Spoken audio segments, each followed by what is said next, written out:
The Public Improvement Commission hearing of January 11th, 2018.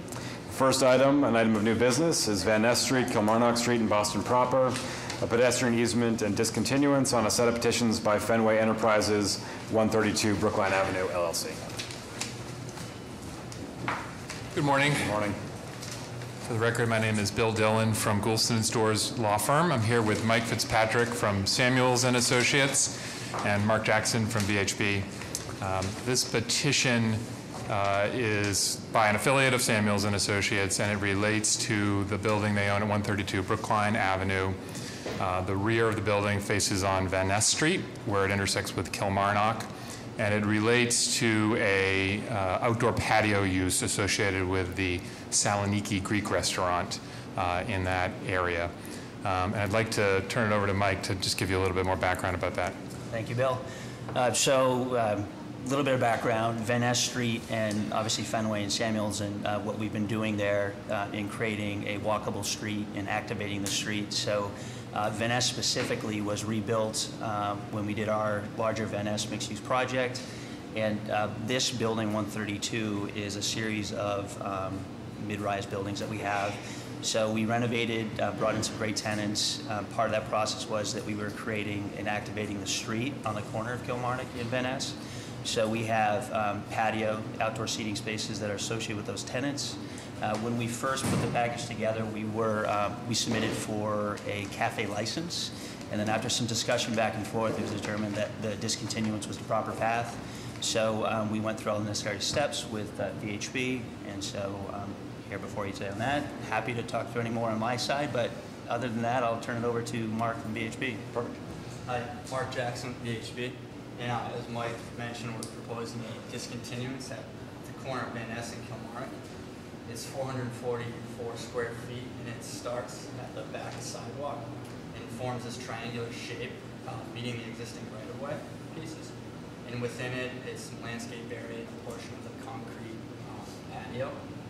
And additionally, at the request of the commission, we're including a small pet easement, which is just to the southwest of the discontinuance, and it's really a cleanup of the Van Ness, and it's 12 square feet of kind of the small back of the sidewalk and a piece of the accessible ramp. And at this time, we're happy to answer any questions. Who has fee ownership of the? They do. So we will. It's been appraised. Yep. Who did the appraisal? They give the appraisal, and then we send it to assessing to have the appraisal. So that's been done? Yep. You got a copy of that? I can get you a copy, yeah. Awesome. Do you know if there's any water or sewer lines in the area of discontinuance? There's a small piece of the drain that comes from the vortex from the surface of the building, but it's all part of the 132. It's all within the site. Okay. So there's two area drains that are in the landscaped area within the private property that run through the vortex and then runs. Yeah, but those are private. Those are private, right? Those aren't public. Yeah. Other questions or comments on either the easement or the discontinuance? One thing I would say is that this area is basically the desire line for pedestrian path. Everybody uses this area through here, as you probably well aware. So, but we like the idea.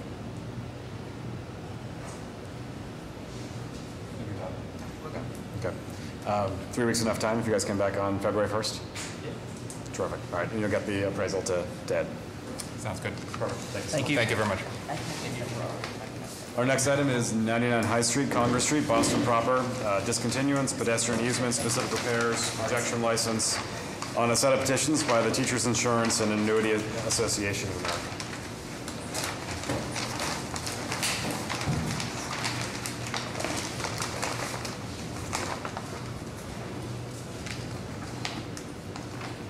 My client, Bruce Clifford, is running a little late, but I think I can go forward. Mark Yangian with DHB. I'm here on behalf of the 99 High Street project. The 99 High Street project are generally streetscape improvements and a discontinued, or excuse me, a license revolving around a relocation of the existing building lobby from High Street to the corner of High Street and Congress Street. The improvements to the sidewalk are essentially updating what is currently a mud-set brick sidewalk that was established as part of the Central Artery improvements. So this is essentially bricks with mortar in between over a concrete slab.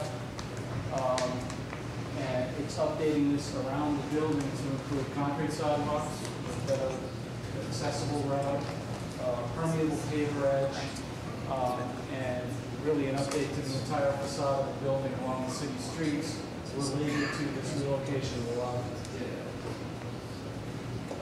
This is the proposed lobby at the corner of Congress Street and High Street. It currently exists here. So they're making a lot of changes within the building, but the building itself, there'll be slight envelope changes here at the corner to accommodate the new lobby and the revolving doors and such. But the proposed curb line isn't changing, the grading in the street isn't changing, it's all happening behind the curb. This plan you may recognize because we came in front of the commission in July to discuss this project, and we had some questions about how the streetscape on Congress Street would work. And there was, in the existing condition, there really isn't a public access way. The width of the street was really sort of pinched, and so we worked with the DPDA, the Disabilities Commission, and the Parks Department to come up with a revised plan that takes out this pinch point, changes the configuration of the tree grids, provides a pedestrian easement along the building face, but still leaves a few feet along the building face for the owner to activate the space with whichever tenant they get. But it provides a 6-foot pedestrian easement, which you'll see on the pedestrian easement plans, where right now, the back of this grid, that is at the property. So we're replacing these 4 trees that's been coordinated with Permit Parks, where they're the primary reviewer there. We've come to a consensus on the design. Mark, Yes, that bit of sidewalk which you are showing, that is on High Street or on Congress? this is Congress. That's, I wanted to show the page. so you are taking those bricks out? Is that what you said? To what limits of that? Because what I can't gather is that brick accent or that brick treatment, does it continue beyond your project limits? It's primarily around this building, this pattern. It's actually these boxes are mashed up to the building. It's sort of accustomed to this building. So are you taking all the bricks out or just? All of them. Because here, this is a central artery detail, so it's mud set brick on a concrete slab. But is, So to get the permeable paver edge in, we have to take out the concrete. so if I walk on Congress Street around this area, to what extent will I see this detail just in front of this project, or will I see it further up and down Congress Street? This will be a city standard concrete sidewalk all the way around this side. So I think the question is, how does this fit into the overall public realm of the walk along Congress Street? So do you see The this building is a pattern? block. Right. Just that whole block Amy gets turned over? Okay. Right. Not just part of the block, right? Right. So from an urban design perspective, at least for that singular block, it will be all concrete. Correct. But then further upstream and downstream, it may be this. No, actually, this is the only place. Oh, is this the only place? This is the only place. That's Get it out. specific to that. Get it off it. Thank you. No one likes it. We And never it's really liked it hard from to- the get-go.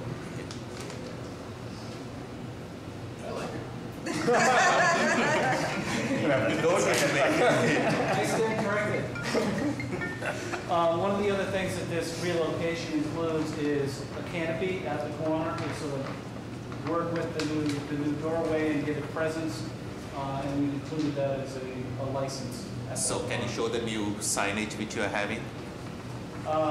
This is shown here, but we don't have a separate approval for that at this point. And that is again at the intersection of Congress and High Street. Correct. Do you have a traffic control device at that location right now? Yes, there is. So, And we're not proposing any changes to it. right, but you've checked the grades with the foundation, et cetera? This So- all hangs on the building. Nothing to say. No, I'm talking about the sidewalk work you're doing. We're not changing the grade on the sidewalk. That's what Can I you show want. the sign, I mean the I thought you had a larger, The one with the stake sign. We have a not that, close area on the front. the sign, some steak restaurant looking sign. That one. Which intersection is that? This is Purchase and Congress. So this is, they don't know who the tenant is going to be here.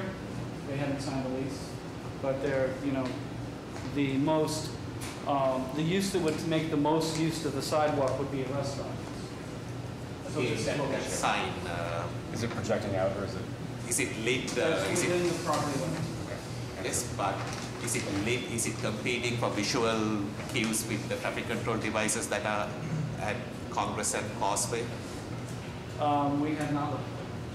Can you please look into Yeah, because this is just an idea, it's not that something. That's not on today's We're not agenda. asking Okay. for this. And you do realize that there is no parking on either Purchase or Congress, so any tenant there, they wouldn't be looking for any valet, any access to their front entrance, correct? We understand that. All right. Additionally, isn't there a big highway sign, a D1 sign on Congress Street? Occasionally. It's not shown. Yeah. No, this is a big one. That's not moving anywhere. Do you see it in this one? Yeah, it's right about there. Yeah. It's not. This is the artist's idea of what could happen here. If they do get a tenant, and it's a restaurant tenant, and they'd like something like this, we've got to come back through the BPDA. Anything that goes in the street will have to take the decking slab. But this is just an image, we're not asking for this. Right. I just wanted ownership to clearly recognize that if that's the use, that there's no parking. We're stopping. Right. Mark, you've done a higher level overview. Can you just walk through the specific steps that you're asking the PIC to take an action on? Okay, absolutely. There is one other piece that we should probably clarify. This project was in front of the commission in 2009. In 2009, they created a new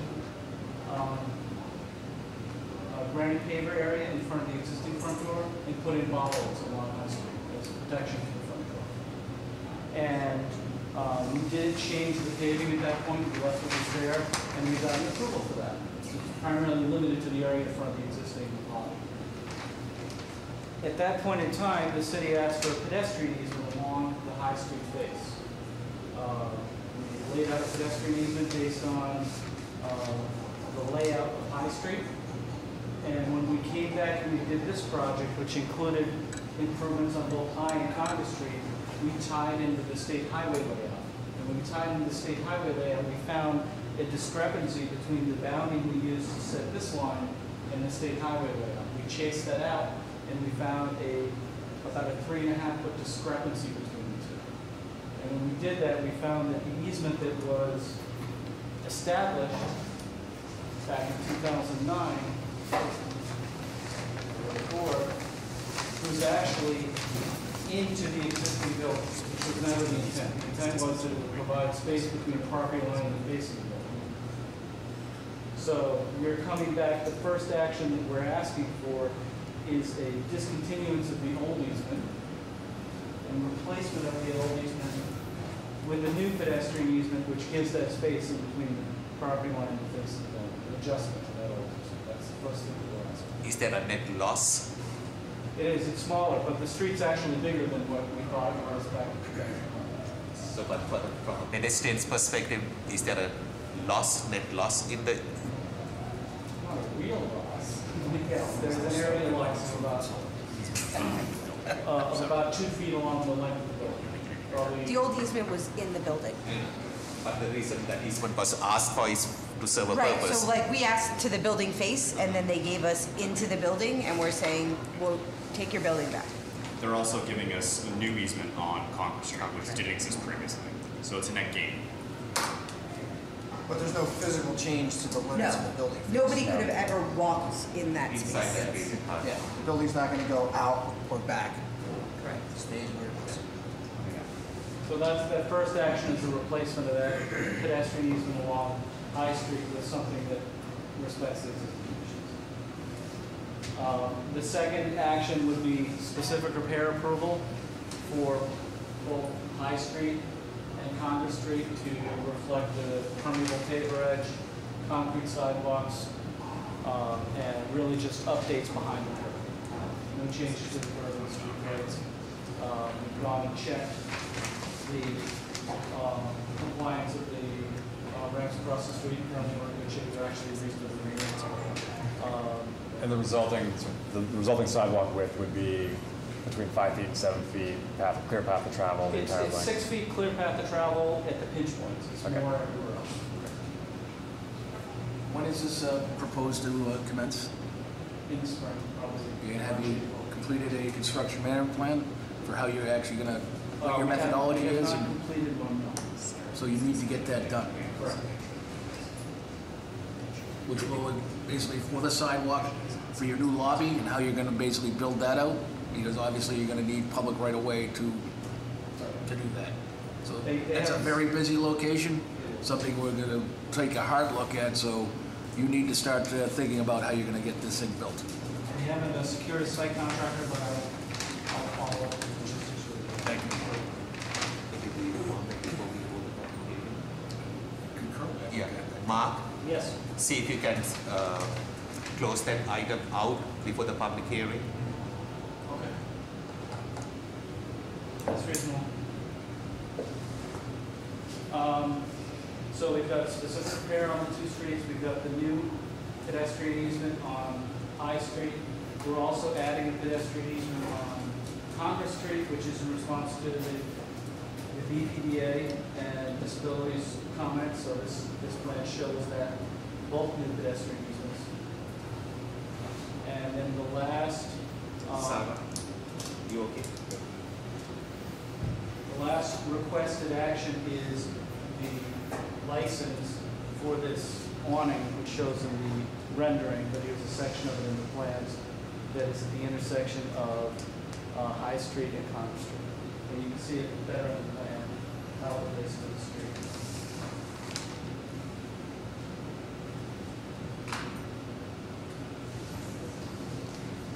Is there an LMI for the tree grates that would be pursued?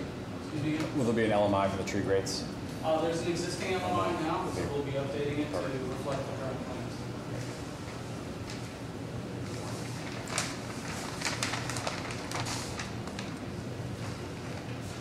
The awning, details on the, This is the one that just has the address on it? just not lit, is it lit? It's drained toward the building, and it'll be Is it lit? Is there any lighting on it? illuminated. I don't know the answer. Because it's going to compete with southbound traffic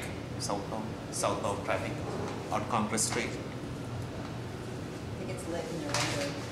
It is in the rendering, but I'm not sure. I'll confirm that.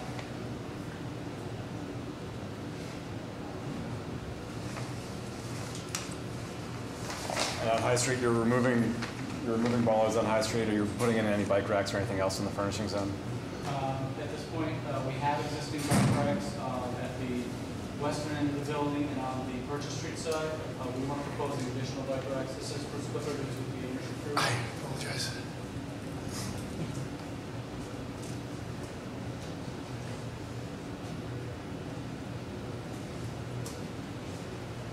Other questions or comments on this? Bruce, you just agreed to rebuild all of Congress Street. I hope you're okay with that. Sure. You're on tape.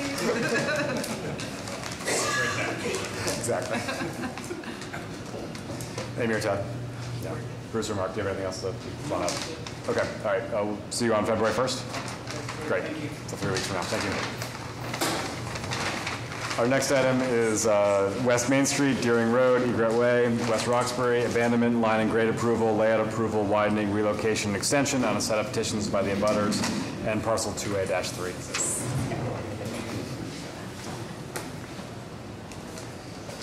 You want me to get back in touch with them about that? Scope creep.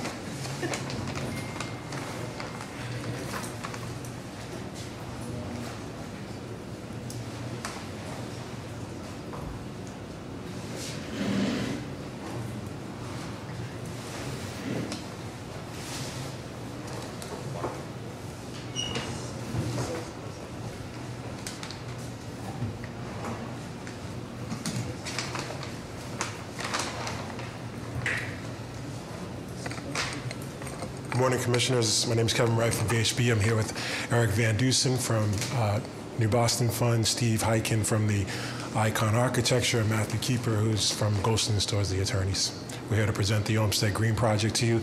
And I'll turn it over to Eric to give you a little background about Olmsted Green and what's been going on regarding the project. Thanks, Kevin.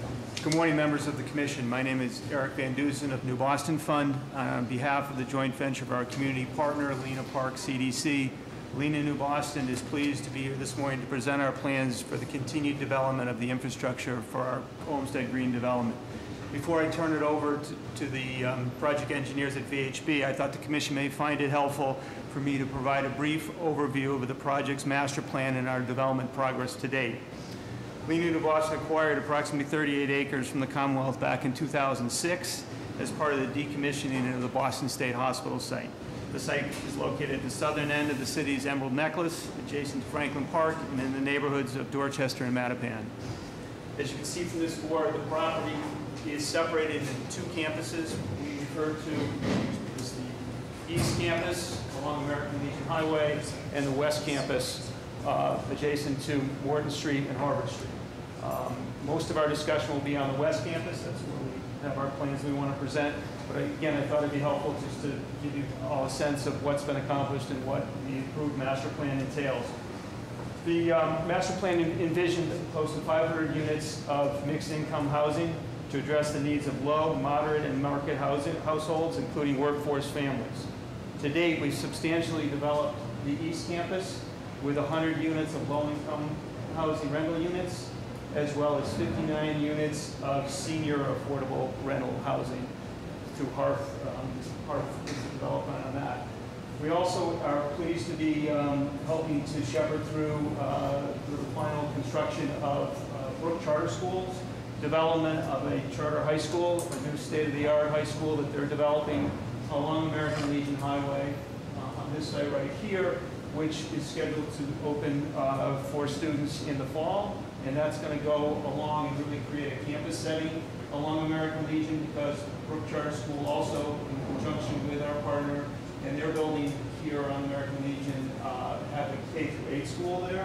So we'll have students at K-8 all the way up to high school along American Legion.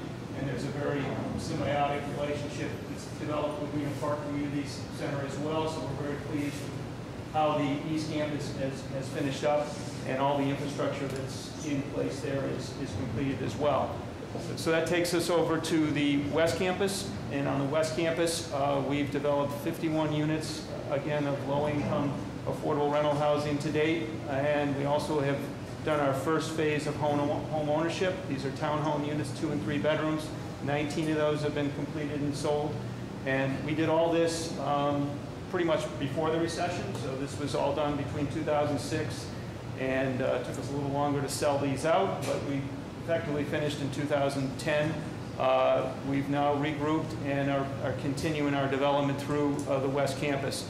And that now entails building 41 units of additional home ownership units. Those units are adjacent to the first phase. Those are under construction, scheduled to be completed in the early spring. Those are a mixed income nature. These first 19 were all market. The 41 are a mixed income, with 11 of them being sold to those households that earn 80% or less of AMI. Then another 11 are going to be sold to 100% of AMI or less, and the remaining 19 of the 41 are going to be sold at market prices.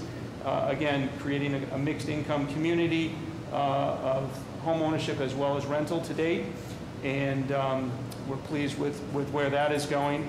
And that brings us to the balance of the West Campus site, which I'm going to turn over. I thought I'd give a few pictures as well as sort of what the community looks like.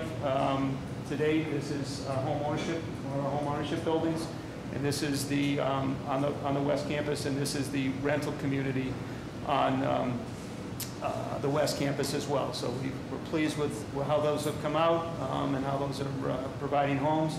And this shows some of our streets that we want to come back and talk about. Again, so the balance of the West Campus, I'm sorry, this is a little truncated site plan. I was referring to the existing development today, which is the affordable rental, and then the home ownership are not on this plan. The balance of the plan is really what we're finishing our development plan on the master plan. And that entails 100 units here in 23 buildings of mixed income rental housing that we're poised to go forward on this spring. We've got all our funding from the various agencies and approvals, and we're poised to move ahead with this. We also have plans for 47 units, a fourth phase of low-income rental housing along Harvard Street. And lastly, we plan to continue our home ownership development, which abuts the Mass Audubon, which is our neighbor to the north, to do another 80 units of home ownership here. So that's overall sort of where the housing development has been and what we plan to do to finish it up. Key to doing that is to continue our infrastructure and our roadways. To date, we've built, this is Morton Street, this is Harvard Street, the corner that we create. We've built West Main Street to access these first nodes of development. This is the site where we're building the 41. Through here is what we've built to date, and then off of Harvard is the West Main Street that's been built to date.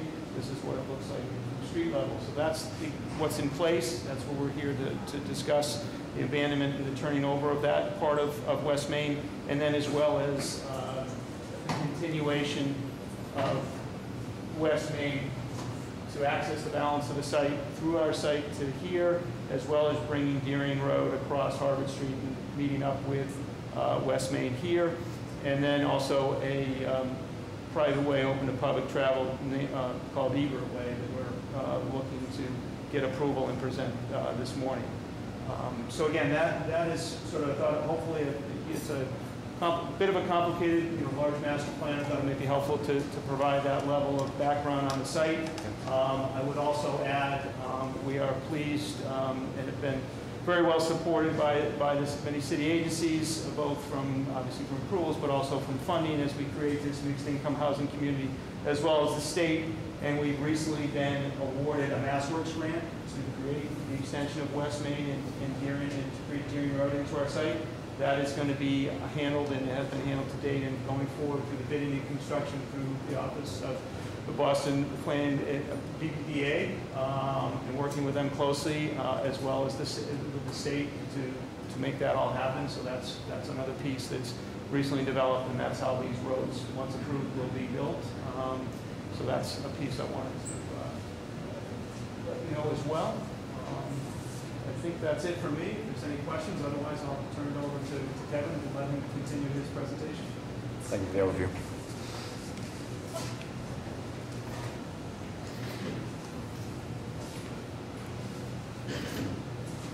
Thank you, Eric. As Eric stated, the first item that we were bringing forward is the abandonment of West Main. West Main was, as Eric stated, completed in 2009 to service the first set of housing that was on the West Campus. It was built to public standards. We met with all the appropriate agencies at that particular time.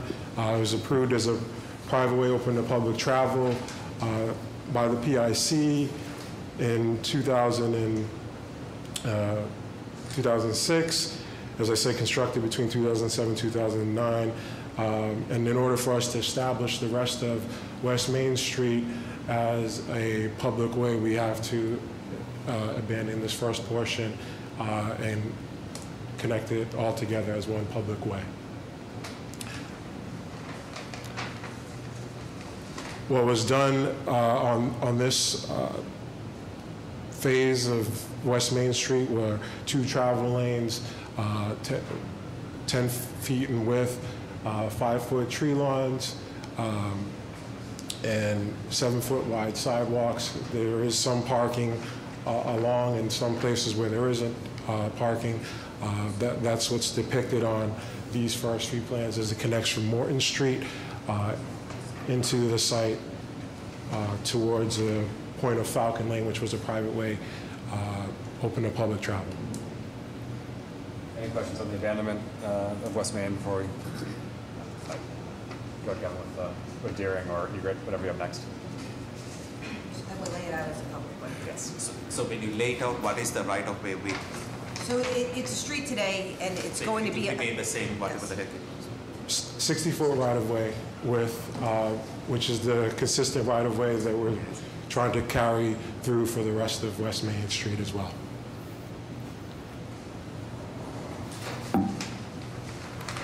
If there are no questions, I'd move to the next item, which is to the line and grade plans for West Main Street.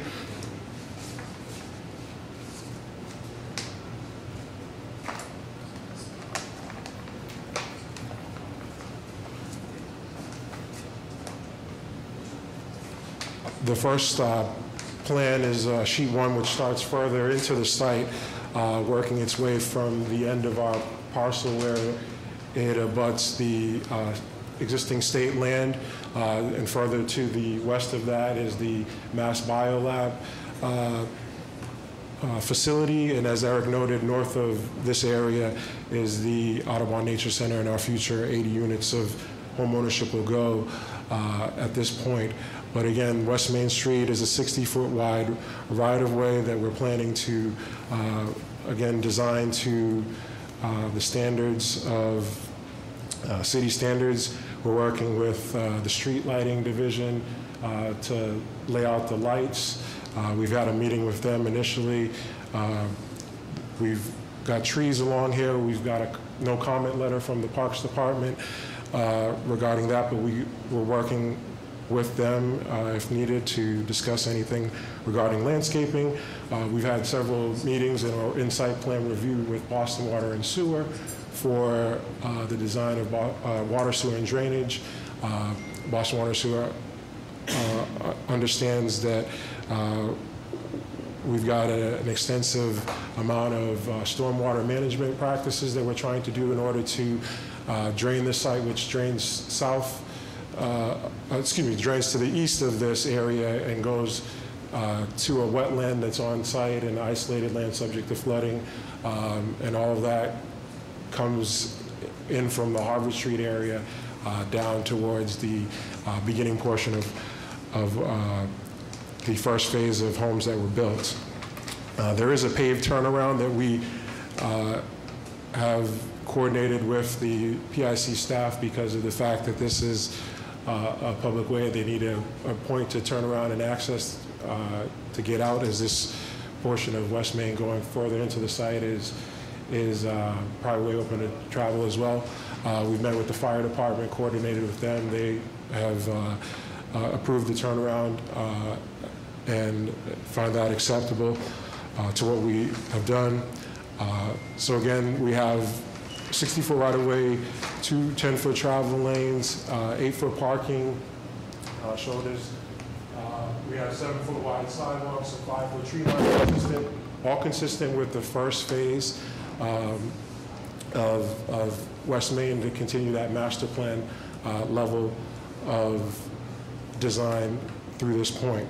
We've also, as Eric noted, they've received a MassWorks grant, which will be controlled through the BPDA, the bidding and construction process. Public Works will have no involvement in that process. We have sent design plans for review and approval to Zach Wasmuth, who's in the process of looking at the design plans for the 100 units, which has the layout of the roadways in it as well. So this is consistent through sheets 1 through 9 of West Main with the appropriate details. At this time, if there are any questions. Okay. Yes. So as you noted, the construction of the roadways, the actual construction of the roadways is managed by another agency. However, it still needs to be designed to city standards and accepted by the respective city agencies through the Public Improvement Commission's process. So that does entail your contractor, whoever it is, whoever is hired by whichever the agency, they still need to coordinate with various city agencies, including street lights, transportation, parks, water and sewer, to ensure that the work that is being done, if it is to be conveyed back to the city, is done appropriately. Okay, so that responsibility, sir, will be with you. Okay. not the management agency, because if it was public works managed, there's another protocol. Correct. Okay? So that's point one. Point two, the trees that are being proposed, who is going to maintain those trees?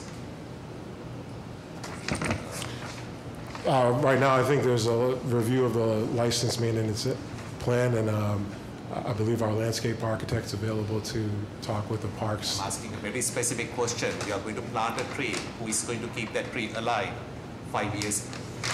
So the point is that the Parks Department may have limited resources in managing the tree's welfare beyond the warranty period. So it is again incumbent upon your contractor to ensure that the best tree is planted in the most optimum conditions to maintain its viability. Otherwise, you will have one dead tree, and then it's a wastage of your investment. Because vegetation is of a huge concern in this community. So we are very appreciative of the fact that you are planting these trees. We just want to ensure that they will survive, so that it doesn't become victim to various conditions that are prevalent. So, Related to that, the mowing of the tree lawn, is that something which is? We maintain that. Okay. There was a picture Yes. sort of how we maintain it today. We're coming along from our green name. We take great pride in as arborists come out and try to maintain as many trees as we can. These are the original trees 10 years ago, so they're hanging in there. We do maintain the tree lawn there between the sidewalk and the streets. because on, some years back on American Legion Highway, when the city rebuilt that roadway, we created a landscape theme. So we want to and we appreciate you complimenting that. But the key is who is going to maintain these trees. We'll have an LMI, because the bulk of the streets in here are private ways, so those are already being operated and maintained. So I don't think we want to see a division of the public-private line. Right. Can I build on that as well? Would you mind just walking us through the campus overview? Which streets are going to be public ways and which streets are going to be private ways open for public travel?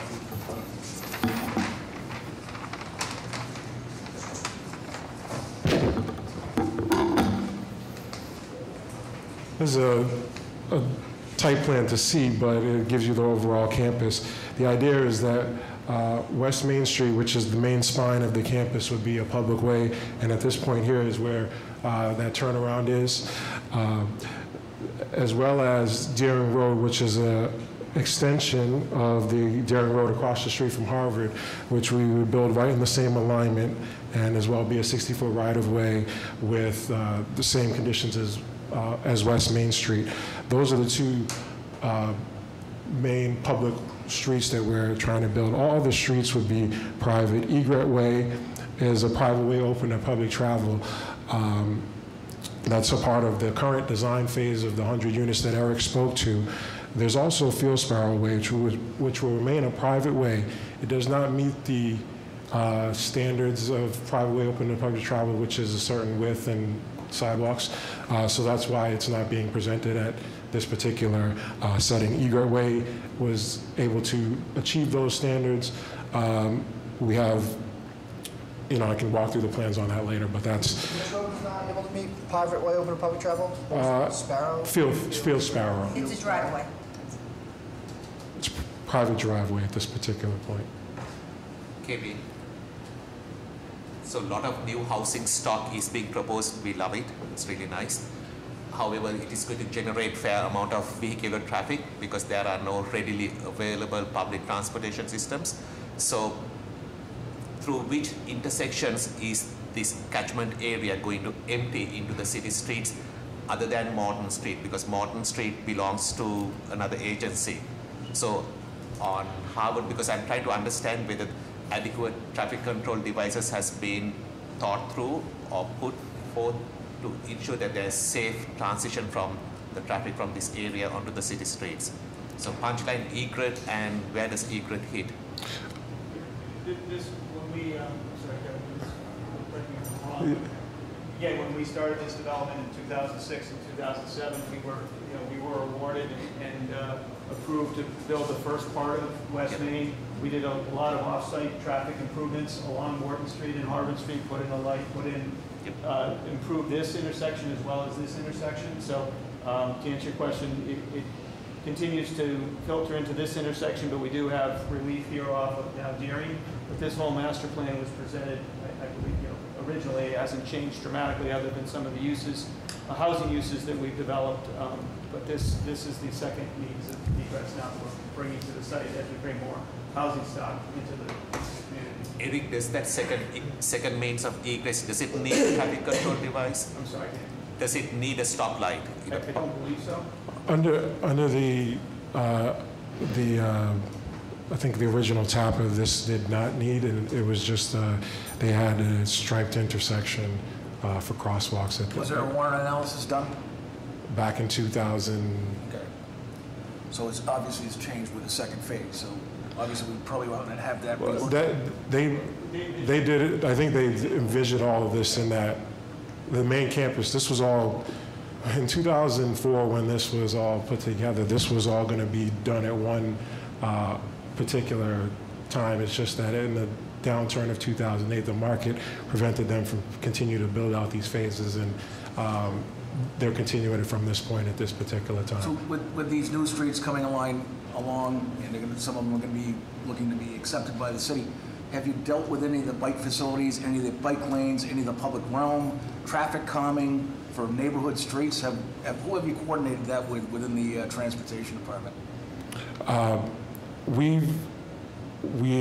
have gone off of the master plan in the sense. That's 10 years ago. So that's what we are trying to slowly.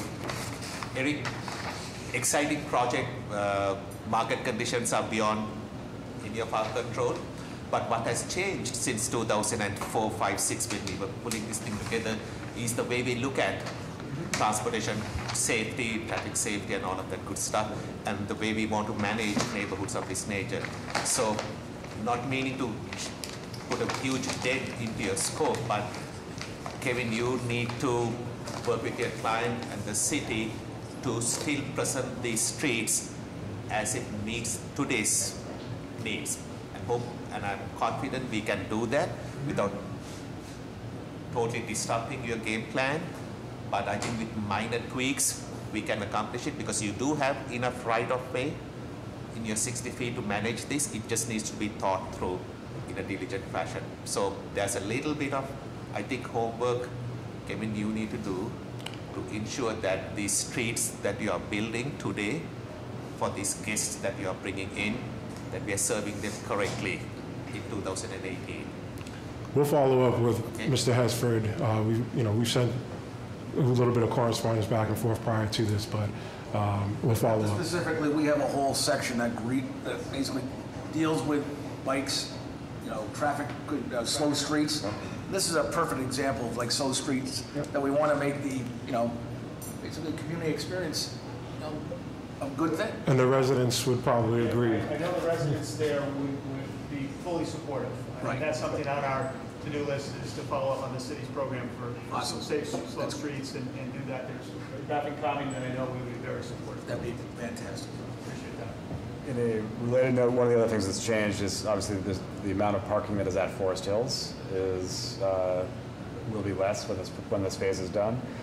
Remind me where the closest bus stop is on Morton Street. It's right opposite the. Okay. There's a stop right here on this side, and then the direction towards Forest Hills is directly across the street. Okay. It's just as part of that overall look, just making sure that we can get there's a clear path for folks to be able to get to that location because just the availability of parking down the streets can be far less. And one thing I didn't mention is the amenity building that we're planning, a community building known as our Gateway Center, is here right along Morton Street. We have spots dedicated in our plans for Zipcar and ride sharing, as well as we would love to get bike up, we offer out here, Hubway, and have that access to Forest Station, Forest Hills as well. Kevin, help Eric's team to chase down even some simple minutia things as that bus stop, whether there's a shelter at that bus stop. Okay, because we are expecting more pedestrians to use that bus stop. Let's see whether there's a shelter over there, and there's a process through which we can install these shelters. The little awkward part is Morton Street is a DCR street, a bit of the city. So there's a little bit of coordination that's needed, but let's serve these people correctly. Right. We did have some coordination a long time ago, and I think there's actually, if you look out there on the site, a little outcrop for something to go in place. That's why we needed that way. So and we can look into that. Shelter put there. It's going to require a higher level of service. Yes. I'd like to go back and revisit the public-private road topic again. So the private roads and the private roads open to public travel are going to have private drainage. The city, Boston Water and Sewer is not going to accept drainage on private roads, right? Only public roads. So on the public roads, at some point, the city is going to accept the road, and then Boston Water and Sewer is going to be asked to accept the drainage. So those public roads will need to be built to BWC drainage standards. And then also, we should look into, before the public hearing, one of these roads had green infrastructure, right? Both roads have green infrastructure. Both public roads? Right. So we need to look at that drainage, and if that gets turned over, it becomes public drainage because it's a public road, or is it also serving private land in a combination with the public road? So we'll just have to coordinate that before the public hearing on Zoom previous. Yeah, the idea. That gets turned over. Right. And the idea, Mike, that we talked with Phil LaRock, and is that the bioretention and drainage areas happen in that tree lawn area in the neck downs where we can handle a lot of that green infrastructure. But again, we're in the site plan review with your department, so we're working through the comments when Phil has those available to meet. And the private drives are all porous drives, private. So there's porous pavement, very similar to what was done for the private drives on the first phase. You mean the house driveways? Driveways and the private streets are all porous. So they're not streets, they're driveways from our perspective, but they are loop streets that hold all of the individual driveways Yes, off. Field Sparrow Road Is a driveway is a from our porous perspective. pavement street. Yes. It's a porous pavement driveway. Okay. Driveway. Yeah, so just for my sanity, I'll keep everyone out of it. Yeah. Be careful about the nomenclature which you use, Okay. because for housing numbering system or for purposes of identifying and getting a building occupancy permit, be careful with your using the name street or a piece of black color asphalt. Okay, so differentiate between the two. Because if it needs a housing number for occupancy purposes, then you need to deal with it appropriately. Right. We It's are only a street if it's laid out here. Okay.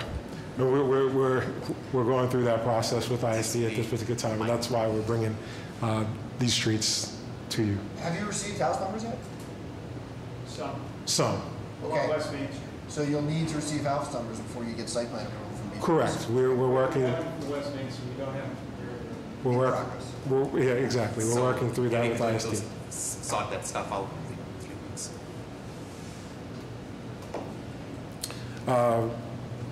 And the last plan was the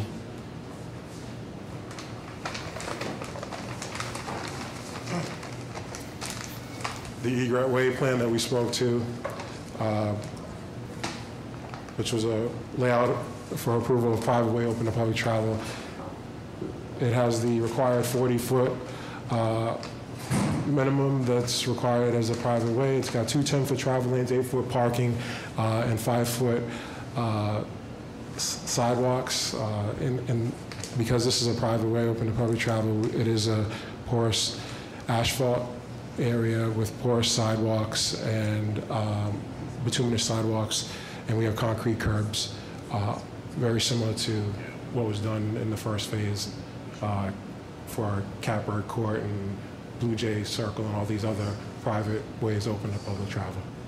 Okay, with the street lighting, Yes. Are they consistent throughout the private ways and the public streets in this area? And are they tied to how are they managed and controlled?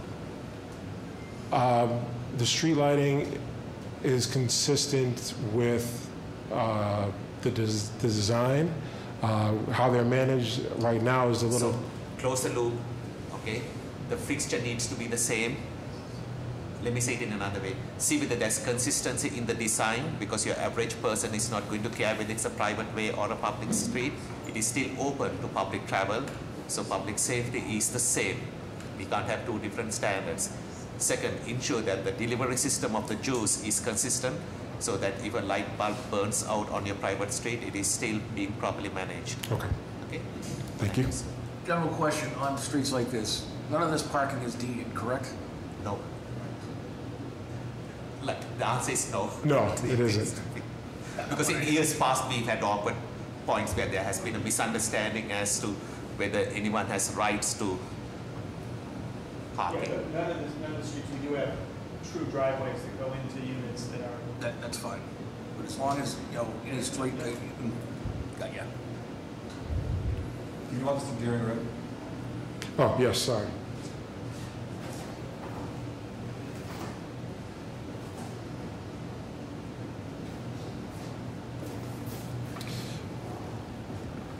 And the last plan was Deering Road, which would connect at West Main Street at a point. The first plan shows you that intersection here. And again, it's a 60-foot right-of-way with two 10-foot travel lanes, 8-foot parking, 5-foot tree lawn, 7-foot sidewalks down the whole width of West Main. As Mike Nelson asked, there are some green infrastructure and bioretention drainage areas along this, which we can work with the BWSC and with the city attorney to talk about maintenance and indemnification agreements regarding those measures for the green plantings. And this spine continues all the way down to the connection at Harvard Street. So that is the second point of egress for the site onto Harvard Street, the first one being already built in the first phase, as Eric showed in the larger scale plan.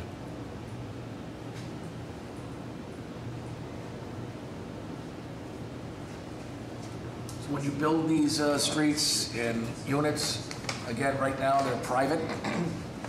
Usually we do review a construction management plan. Obviously there's existing residents that live in the area.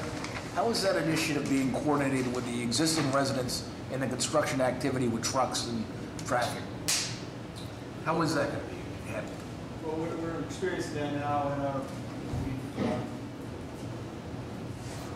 we require our contractors provided a construction management plan,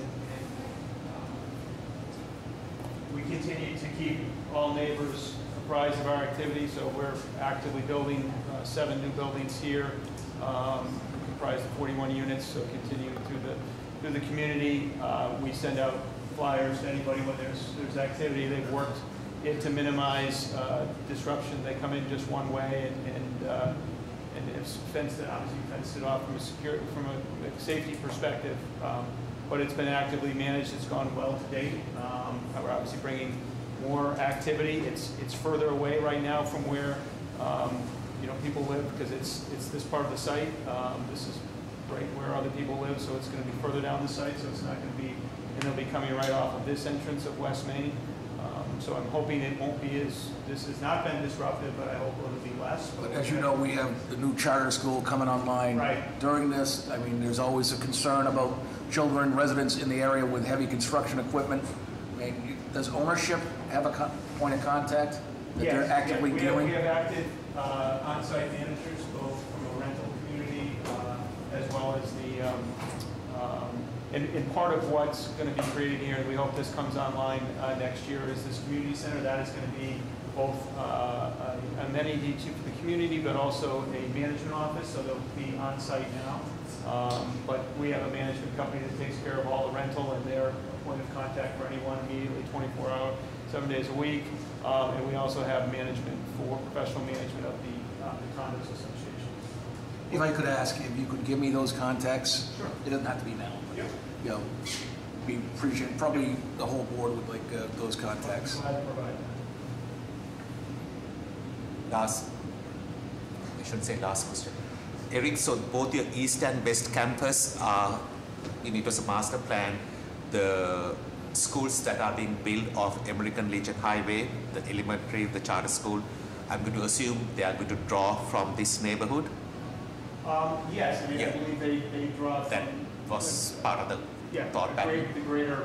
Greater area. Dorchester area. So when you think about walkable streets for an elementary school kid from your west campus to those schools that are off American Legion Highway, if I was a parent, how would you envision that walking path? How would one kid from the west campus, from that zone, walk to the schools? Yeah, so I think the easiest way is to come to this intersection here that has a light along Morgan and Harvard and cross over. There's a sidewalk along here, and they come up to Harvard Commons, which is another piece of the decommissioned state hospital that was awarded to a different developer, and walk along their public streets here and go through here. This is not open yet. The intention is that will get open. But that's the easiest way. I don't know the population that comes from the West Campus to date up to the charter school when it opens, but that's a good question. I don't know. That's what I would recommend. So again, the concern for us, Eric, is the fact that Morton Street doesn't come under the city's purview. So you have two zones that needs to be connected through a boundary which we have no control. So Morton Street bisects our site. right. So as long as that intersection Yes. is properly structured, so that the pedestrian can safely walk through, and to get to that intersection from your west campus through your east campus through that other side, those streets are properly lit, they are properly plowed, sidewalks properly cleaned, etc. That route should come up in your conversation with the slow streets and PTD as the desire line to get to the school. So when West Main Street and Deering become public ways, your site becomes different parcels, right? You can't have the same parcel on opposite sides of the public way. So the West Campus will now be at a minimum 1, 2, 3, 4 parcels? Is that accurate? Yes. It's usually parcelized by ownership, like you can see the rental and the home ownership, they line up on either side and are separate parcels.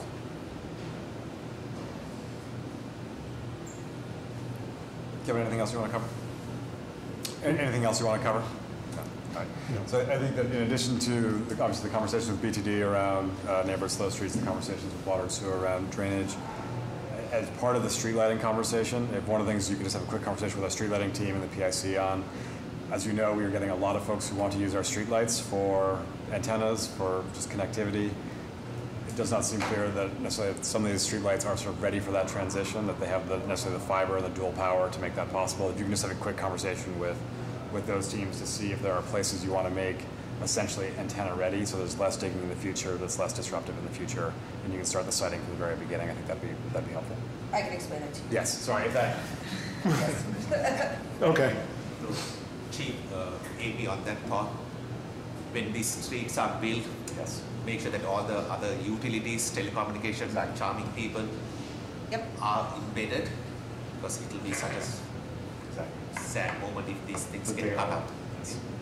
And I don't know anyhow to do that part. It's through extra fiber optic conduit that will ask for it down West Main Okay, Street. so at a minimum, throw in a city Yes. shadow Yep. and let this. Kevin, you know what? Yes. Yes. Yep. Yes. It's just cheap money right now to put that Right. conduit in In. with a few Right. handholds or junction boxes. So Yes. Other questions or comments? Amy or Todd? All right, 3 weeks can be enough time for you guys? Okay. We'll see, Yes. see you on February 1st. Thank you very much for your time. Thank you.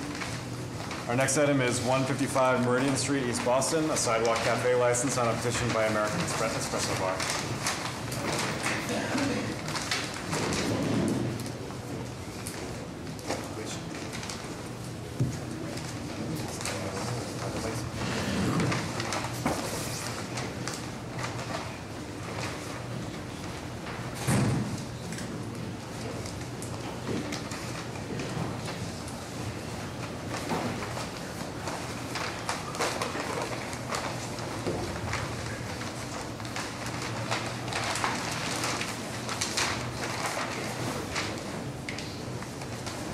morning.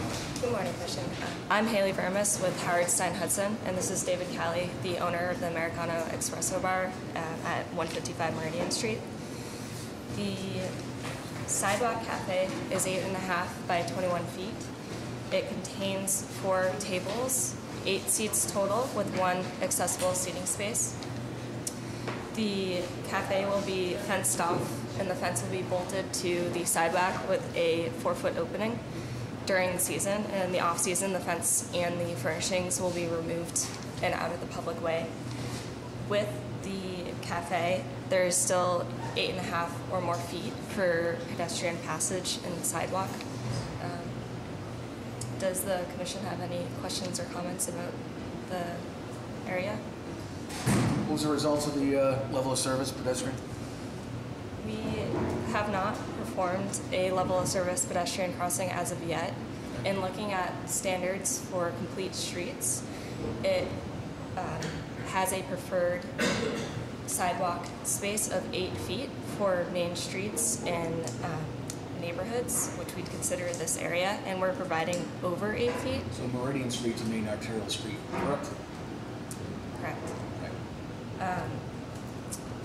We also looked at some data and threw in some numbers for the area, and it's a level A for 1,500 pedestrians. It's borderline level B for 3,000 pedestrians, and to put that into perspective for you, 1,500 pedestrians are outside of Roach Brothers passing on Sumner Street at 8 a.m. At 8 p.m. and at 8 a.m. you would have 3,000 pedestrians passing that area. East Boston in this area does not receive that amount of pedestrians, so we respectfully ask the Commission to waive the LOS study for Just this give me area. a quick hand calculation. I'm not looking for Okay. anything in depth here. You know? What you just said in Right. Summarize what you just said. Because you started your conversation saying that complete streets call for certain understandings in the main streets, right? That's what Correct. you said. But Meridian is a major arterial that just happens to go through a main street, so you need to connect the two. Now, I don't have photographic memory as to where 155 Meridian is. What would be the closest major? Is it Central Square? Yeah. That's what we... So this actually came about, Public Works was doing construction out there. Our Public Works team had a conversation with these guys. We were able to move our streetlights and other stuff so that we were not precluding their ability to put a sidewalk cafe right here. So we've organized this so that this fits perfectly. Central Square, there's more than a couple of pedestrians that are going to go through there at Central Square. There better be, because we spent $8 million rebuilding that. Centerpiece project. Right. Okay. So you can't sort of discount that there are no pedestrians. So for our files, you need to put something to articulate the fact that this can be accommodated without any further headaches for you. Because we like to see you there, but we just don't want to keep moving your footprints. That's a pain in the, you know. Okay, so, madam, you need to do a little bit of homework. And I believe Mr. Busa is very capable of providing something like that. Yes, Ted Busa with Howard Stein Hudson. Yeah, we do have some pedestrian data out here from the Central Square study that we could draft a quick one-page memo Like on. just something, so that Nothing. okay, so that way the cafe owner doesn't get into a awkward spot in the future. Yeah. Okay. But thank you, sir, for thinking along these lines to activate that square, because it complements the vision for the square. Exactly. So thank you. It certainly does. Pedestrians want coffee. Exactly. Other questions or comments? Damir Todd. Has the support of the Main Street, I assume. Yeah, absolutely, Mr. Chair. Members of the Commission, engineers par excellence. I just want to say one of our strategic ambitions for East Boston is to increase outdoor seating opportunities, right? In terms of public safety, in terms of aesthetics, in terms of cleanliness and beautification, in terms of increasing just foot traffic for small business development. And I will tell you, right, for 3 years, Central Square was being built. It's a beautiful square now. And I cannot imagine a business in a better location and a business owner better situated to manage outdoor seating than David Cali right here. So we are so excited for that opportunity, and I'm really thinking of it as a proof of concept of really increasing the footprint of outdoor seating in East Boston from Central Square to Maverick Square. And you can just imagine, right? You've got colorful umbrellas going up. You have people sitting outside eating their lunch, having their off-site meetings. It would be absolutely fantastic. So we have an unfettered support for this project. Perfect. Thank you. Exactly. Any other questions or comments? You guys? All right, we'll see you guys on February 1st. All right, thank you so much. Our next item is Beach Street in Boston proper, specific repairs on a petition by the City of Boston Public Works Department.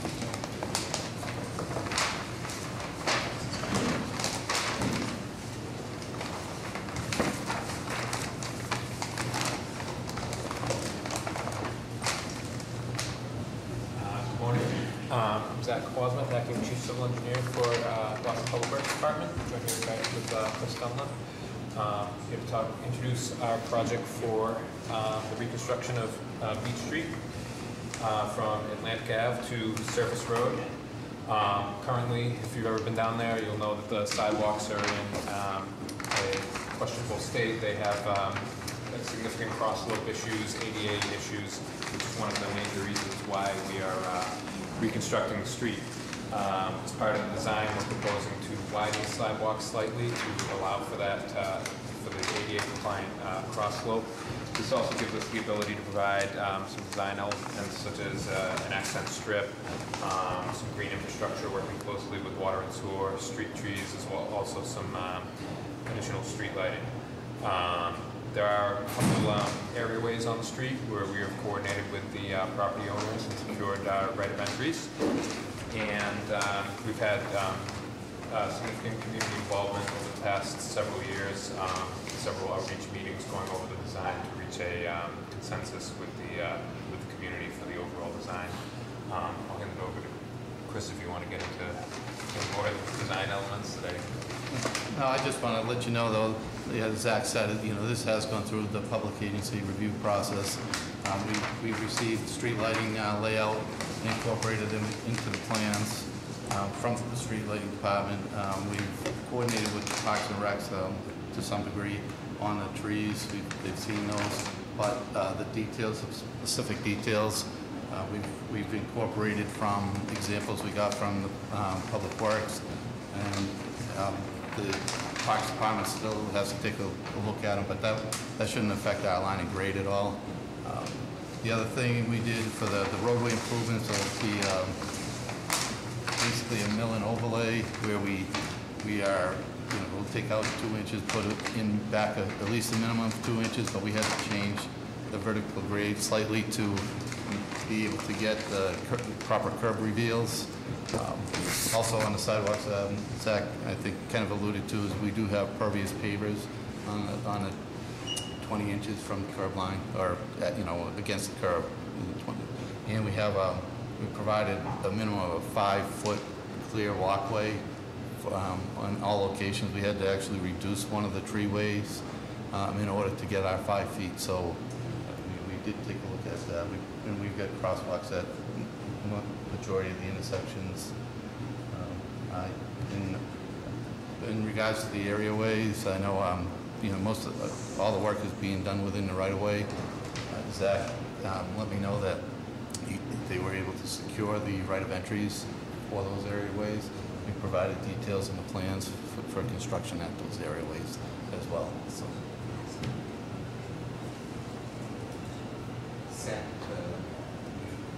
This is a tough corridor for the trees to stay alive. Okay, so I understand that you are working with the Parks Department for them to help us to identify the hardiest tree that can survive in this corridor. Okay, correct. So and also with the green infrastructure, with the green pervious pavers is similar to very similar to the design that we did for Boylston Street. Basically, almost that exact same concept going forward. So we work closely with Parks Department. All of this is city maintained. Correct. Yes. It looks like in general, we're replacing asphalt with concrete and brick with concrete. Am I right that the one area where we're going brick to brick is sort of based on the corner of Atlantic and Beach, just a little section, is that right? Just a little section. Okay. Yeah, so those improvements, as you guys know, they've been recently done. We're just going to tie into their new improvements. Got it. There's been great coordination with the transportation department. I really appreciate that. It's something that's come up recently. Maybe you could take a look at it. The Weather District is looking to see if there could be a stop sign installed on Lincoln Street. There could be like an all-way stop study. This, something recently came up. We're doing just a quick analysis of that. Yeah, thanks. When Beach comes to Atlantic, but what traffic control device do we have over there today? There are traffic loops in the roadway now. Is there a stoplight? We're going to replace. So is it a very smart stoplight or no, let me say it in another way. Because that stoplight got built as part of the big dig. Okay? So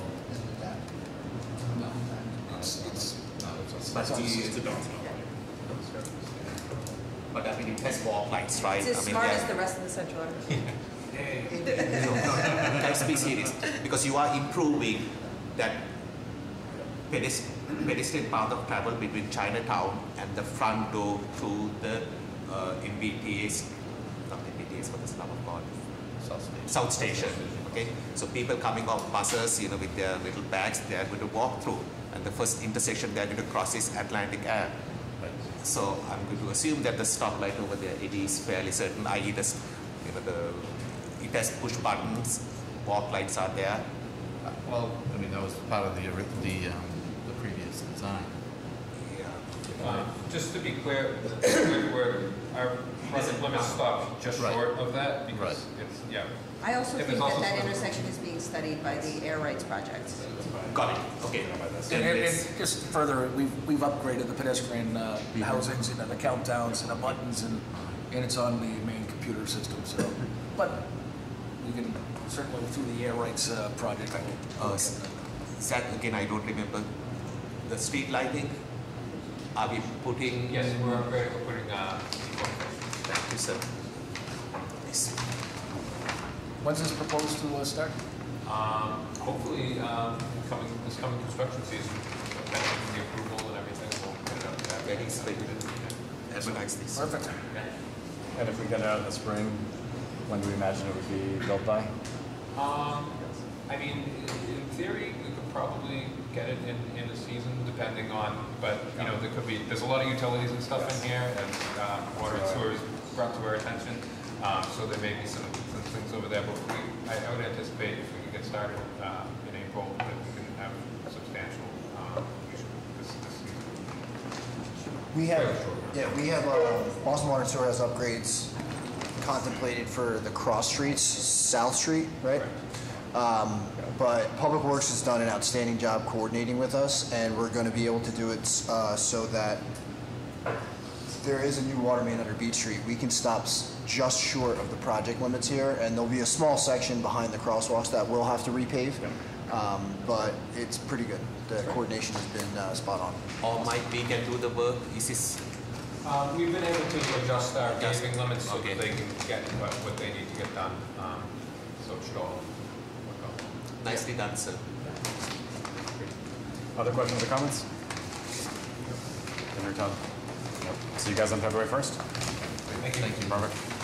Our final item is 420 West Broadway, Athens Street, South Boston, a pedestrian easement, specific repairs, projection license, earth retention license on a set of plans, a set of petitions by West Broadway Theater, LLC.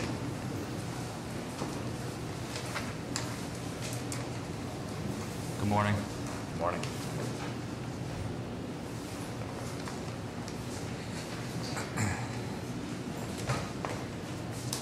If you don't mind, I might as well just get started while they're setting up. Okay. I know it's already been an hour and 20 minutes. Good morning, Attorney Nick Zazula, McDermott, Quilty, and Miller. With me today is Ben Wan from Rohde Architects right here. Setting up to my far left is Brian McCarthy from R.J. O'Connell, who's a civil engineer. Behind us is Harry Burles, who's geotechnical from McPhail Associates, as well as Brian Crowley from the development West Broadway Theater, LLC. A little bit of background on the project while we set up. The proposed project consists of the redevelopment of the former West Broadway Theater at 420 West Broadway. It's bordered by West Broadway, Athens Street, and F Street in South Boston. The lot is approximately 11,167 square feet, and the project proposal is to demolish and replace the main portion of that existing structure, which is mostly on Athens Street, as well as the construction of a new 6-story building, 42 residential units, and the restoration of the front-facing 2-story section, which used to be the theater lobby on West Broadway. The project is a total of 44,000 square feet, including about 1,350 square feet of retail on the West Broadway side of the project. Garage parking for 42 spaces located on both the ground floor and the basement levels, with access via Athens Street on the rear.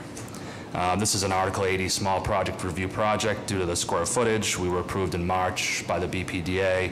We got certification of approval from the city BPDA in October. We went to the zoning board in April and got approval from them as well for the project. As a result, this has been a fully processed project with extensive community outreach with the abutters, neighbors, and the applicable neighborhood interest groups in South Boston. So we're here today in order to construct the project. We're seeking permission to, among other things, construct a canopy on the West Broadway facade, basically in line with kind of keeping a little bit of a historic nature of the canopy that used to be there for the West Broadway Theater, reconstructing the sidewalk at the rear on Athens Street, granting a pedestrian easement on Athens Street, and making other specific repairs in order to construct the project. I'm happy to answer any more questions on the project after our presentation, but otherwise I'll toss it over to Ben and to Brian to go into details on each specific petition. For the record, my name is Brian McCarthy with R.J. O'Connell Associates, with civil engineers and land surveyors on the project.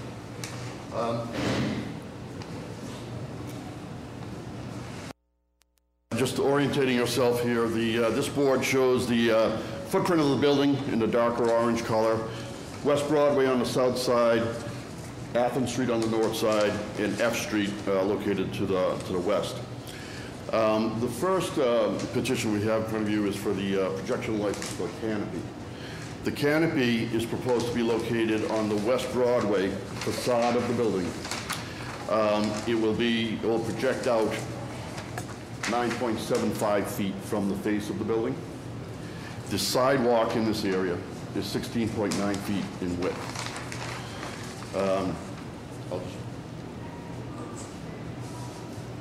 What's the height of the canopy? Yeah, so this board shows you a perspective view of the canopy in this location here. The clear height of the canopy is 10 foot 8 inches above the surface of the sidewalk. And where the canopy attaches to the building, the length of that canopy will be 24 feet in length there, and then it will, as it projects out, it will taper in so that the outer edge of the canopy will be 17 foot 8 inches. The canopy structure itself, the thickness, we'll say, of that canopy structure there is 2 foot 4 inches. And then the total area, the planned view area of that canopy is approximately 210 square feet. So that's an overview of the canopy. I'd be happy to answer any questions on that one. Sir, can you add some more details as to the drainage, heat tracing, inspection services department, please? How does it, when snow accumulates on the canopy, how does it? Yes, we plan for internal drainage, all wrapped in heat traced. That's heat traced? Heat traced, yes.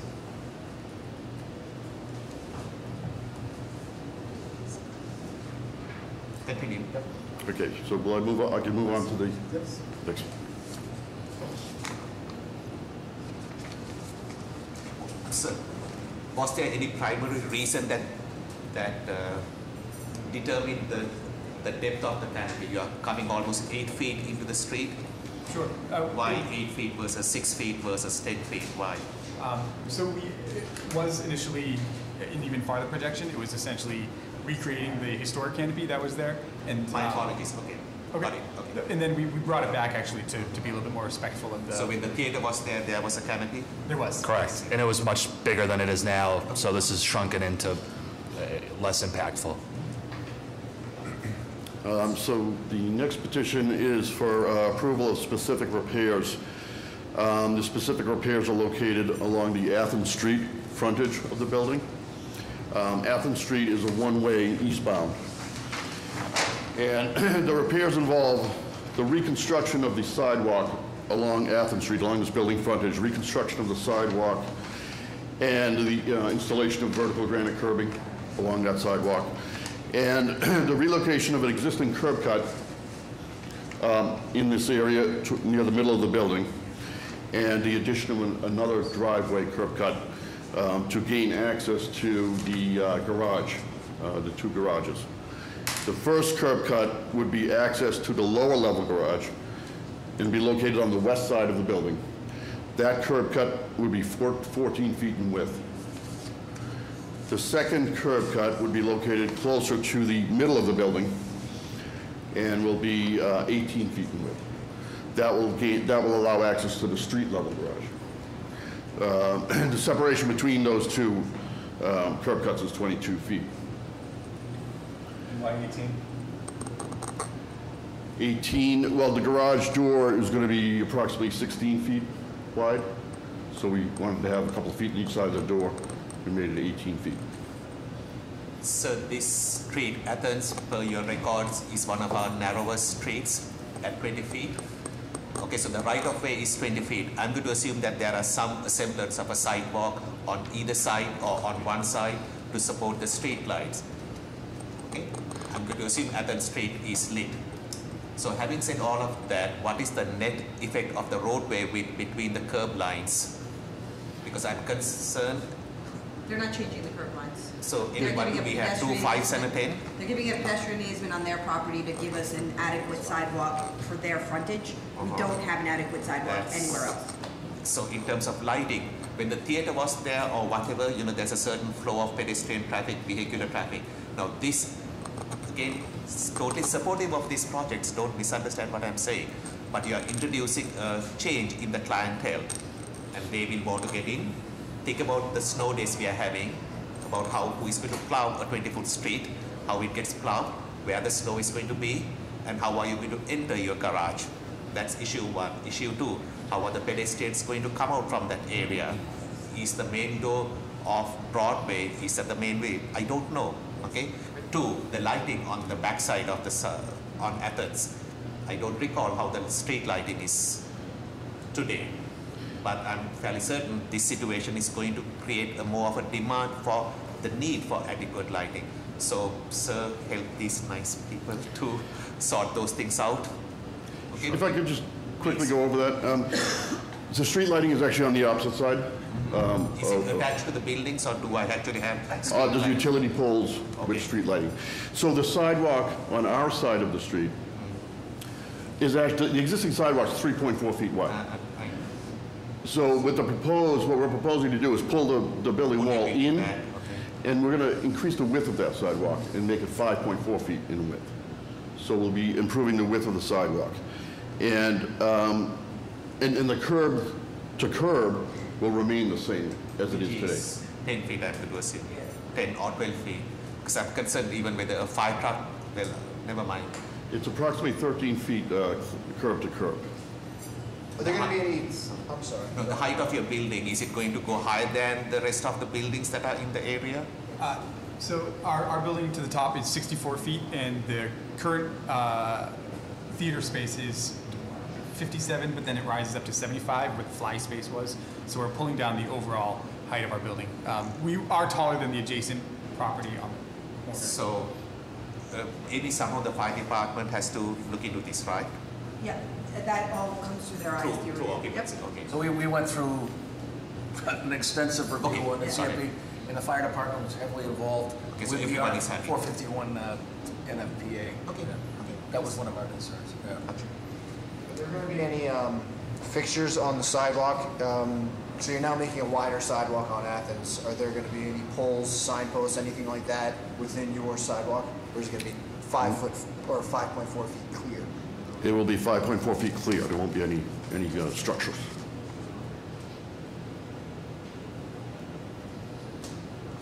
Your garage is going to empty into, you do have a garage, right? Yes. Right. It's going to empty onto Athens. Yes.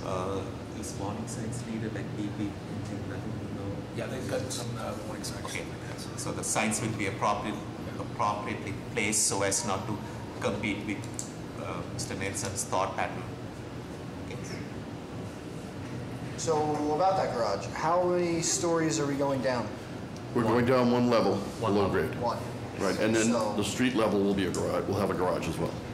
So excavation depth is going to be approximately what, 14, 15, 16? How A many? little less than that. The bottom of the finished floor is 10 feet below the street grade. Approximately 10 feet below the street grade is the lower level floor. there's a 4-foot grade change from west to east, so we're taking advantage a little bit of that and in keeping the finished floor higher on the first floor. So I think I provided comments to the team, but you'll have to forgive me. Did I mention monitoring in that email? I provided Boston Water and Sewer comments on Yes. this email, right? So the comments that came back were were actually more related to the another topic we're going to talk about, which is earth retention, but to provide a video of the existing sewer on Athens Street, which we actually already have done and submitted, and then post-construction do another video. That's which we intend to do. Okay, so that was submitted to the Site Plan Engineering Customer Service Department, or? Yes, it was submitted through when we went through our site plan review. Site plan? Okay. We submitted the video. Water and Sewer Site Plan.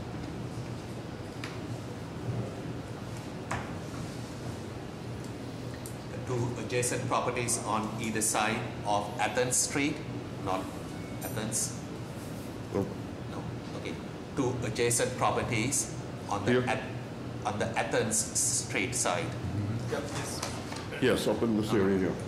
This guy and that guy. So when you're digging up to 1 story below, you're concerned about how these two properties might be The impacted white by. one's a parking lot. The white one's a parking lot. Oh, that's a parking. This is yes, this is the parking lot here. Okay.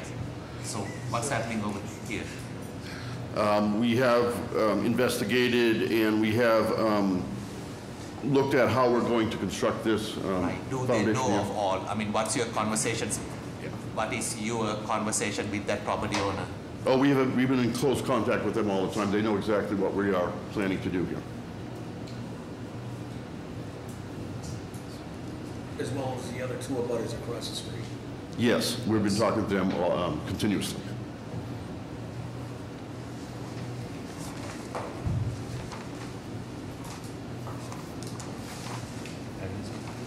Earth retention?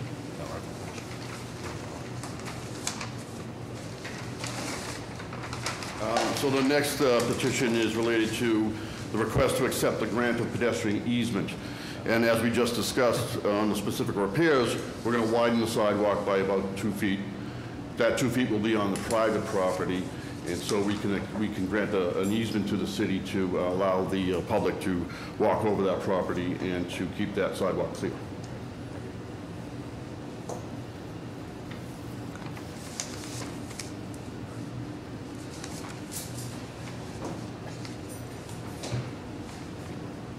The last petition is related to a request to install a temporary earth retention system along the Athens Street side of the building.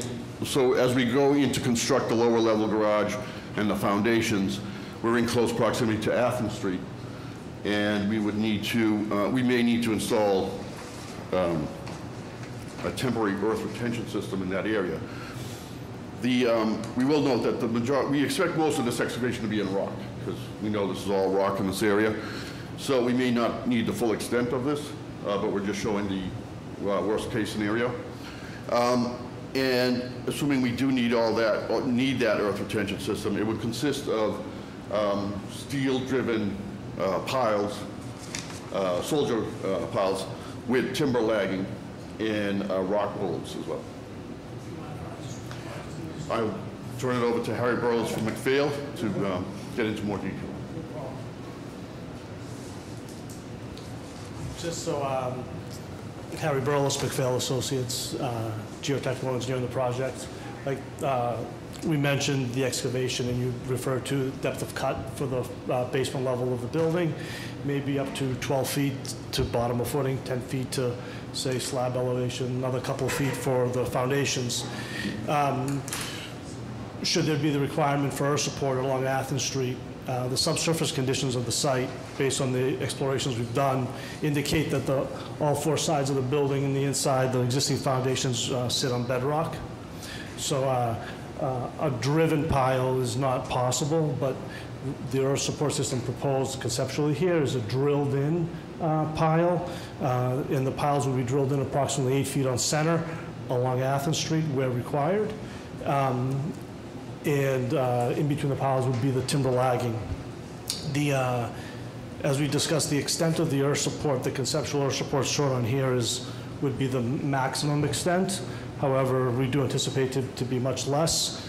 With respect to the building, the garage comes in here, so we're coming in at grade here, so there's not much excavation for a certain length of the building over here. And as you extend this way, there is the potential to even reuse some existing foundations for earth support, because we're bringing our building inside. So in the event that we do need to retain the soil along Athens Street, we wanted to show our proposed system here, which, as I discussed, would be a drilled-in pile. It causes little to no vibration, and in fact, it's probably the only thing you could really put in here with respect to a cantilevered system. So with that, I'd take any questions. Well, yeah, I like drill piled over the hammer. Right. Because we're worried about vibration, and unloading and then reloading is what we're worried about.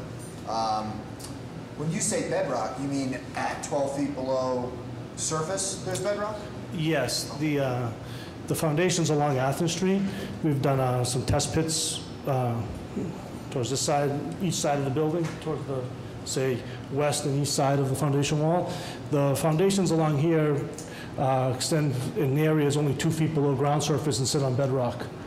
And the foundations down on this end of the building, this is where the stage was of the theater, and where it was excavated. It goes 12 feet down to the stage, and over here, the foundations extend down about 8 to 10 feet. Is there any bedrock removal contemplated for this? Or oh, so blasting, or? There's no blasting proposed on the project. There is line drilling where required along Athens Street to mechanically remove the rock. So there would be line drilled, and any rock removal would be mechanical removal, hole ramming, drilling, ripping, things like that, but no blasting. It's too small of a site, and in fact, the amount of rock needing removal doesn't warrant blasting. Or, yeah, you need You're going to be breaking it up with a hoe ram. Correct. Correct. The mechanical method's what we call. And typically during those times, we could monitor. There is vibration monitoring that is done during that process on the property lines to ensure that vibrations don't propagate off the site. So and more specifically, will there be vibration monitoring? You said typically there could be. Will there be? We will do vibration monitoring on the project, yes.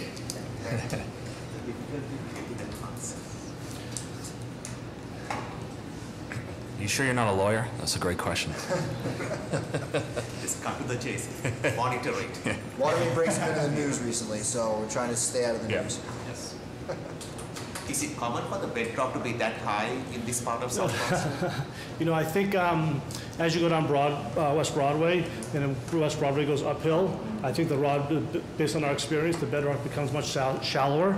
And as West Broadway towards Andrews Square, you'll find more soil overburden with the glacial till before you hit the bedrock. We used a similar system on West Broadway up by Andrews Square, where the old Notre Dame school was, drilled in cantilever piles for support, similar type of excavation. There was no bedrock. But it's interesting here how the actual bedrock is very shallow behind the building, and how the foundations are right on all four sides, basically sitting on the bedrock at varying depths. But it is line drill, mechanical methods, rock removal proposed for the street. Any other questions or comments on the earth retention protection license with repair plan or the pet easement? Amir, Todd? All right, is 3 weeks enough time for you guys to come back? All right, we'll see you on February 1st. Thank you. All right. I'll entertain a motion to adjourn. I'll make a motion to adjourn. Second? All in favor? Aye. So moved.